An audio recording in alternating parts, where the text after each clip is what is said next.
start to look at some of the results and as they've come through so far. And joining me at the screen is political analyst Professor Somadoda Fikeni. Thanks so much for joining us. Welcome to the program.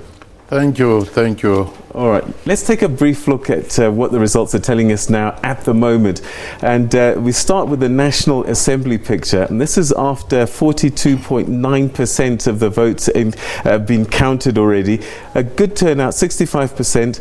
Is this a surprise? ANC in the lead, 56%, 56.3%. The DA, 23.8%, and EFF, 9.24%. The usual suspects, I guess. The usual suspects, it's not a surprise. That's what we expected, that the ANC would return with its majority. The debate was by how much. ANC since 2004 has been seeing an incremental decline of about 4-5%, and that is in line with that.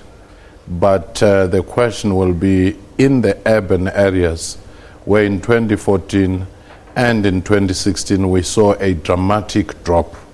Will it now stabilize, meaning that the middle class and the working class are beginning to rethink or return back to the ANC? The DA again, it seems like from its dramatic growth of just under 2% in 1994 into what was tantalizingly close to 1/4 of electoral support. Now we are seeing it stabilizing, not growing in any dramatic form. EFF, many thought because of the intensity of its campaign, it would actually have a dramatic, increase. It has increased, but not as dramatic as the effort. I'm going to ask you a little bit later on if you think that perhaps this party has peaked in its ability to woo voters. But let's start analysing some of the provinces, and we start with the Eastern Cape, which traditionally has always been an ANC stronghold, and it looks like that's holding sway even before the Nelson Mandela Bays come in. 69% is a good starting point before the urban areas come through. Certainly, you must remember that there was a time when the Eastern Cape was such a divided province with factional battles between leaders. That having subsided, ANC having stabilized, even in the last local government elections, it was showing some steadiness and some growth.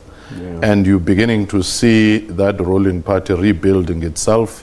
The anticipation of the new leadership coming in might be having an impact, but most important will be what will be its support base again in a metropolitan area such as the Nelson Mandela Bay, for two reasons. The local government support there, where it had dipped below 50%. The second one, the base of NUMSA, which has launched the Workers' Party, as to whether it was eating into that particular base. All right, so, okay, I'm going to rush through the others and then we can just a general comment. We'll start with the Free State, and it looks as if, again, the ANC holding there, DA in second place, EFF 11.1%. Again, following patterns, unsurprising. We go now to Gauteng, and this one is the one that's going to be quite interesting. 33% has only come in at the moment, 69% turnout, we believe, and at the moment the ANC sitting with 50.6%. And I guess this is the one really that a lot of people are waiting to see. The local government elections, I don't know if it was a surprise, but it did show that it could be a coalition government. Will it be the same provincially, do you think? I do think that ANC might just make it to 50%. If below, it might be so tantalizingly close that they may not necessarily need the bigger parties in order to cross the line. Remember, these elections, for some of the parties like the DA, the EFF, Gauteng was the key battlefield. You lose or you win it. Remember, if you take the last elections in the local government, ANC was below 50%. Are they now beginning to attract the middle class? Are they beginning to attract the minorities that they lost, as well as the working class? That is going to be key, because in rebuilding the ANC, they have to be looking at those trends. But one other area that we should not lose focus on, the Freedom Front Plus has had a dramatic gain. Reasons, the land issue.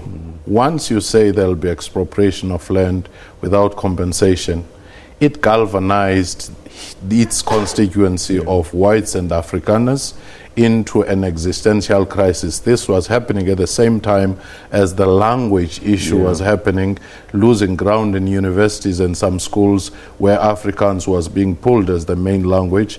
The issue of sports transformation in areas such as rugby and so forth, as well as the street names and the statues. Okay, significant. Again, it's only 33% of the way there. The story could change quite a bit over time. So, in fact, I want to intervene by saying the story will change because ordinarily the votes from the densely populated townships, informal settlements, come late.